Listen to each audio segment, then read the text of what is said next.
tayo ng lugaw sa Baguio. May daing tayo, ayan. Tsaka syempre, special yan. Meron pa siyang egg with fried garlic. Tsaka puset na dinurog ko kasi antigas. Ayun na po, ingat po tayo sa baka, maglalabas at mataas ang tubig. Yan, sa amin po Baha. Ayan po, baha na po dyan sa harap namin. Hindi kami nakalabas. Ingat po tayong lahat. Ayan po tayong lugaw.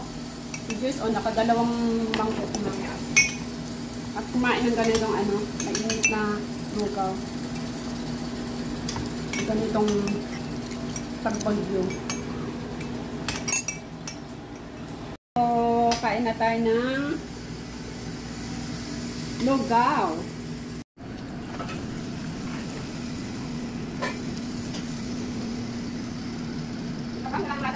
Paminta. Gusto mo paminta din? Sige.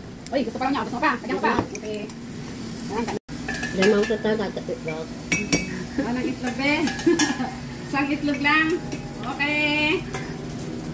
Ayan po. Kain po tayo ng lugaw. Ingat po sa baha. Huwag pong lalabas-labas. Tuyo talaga sa lugaw. Ay, nakakataon. Dapat.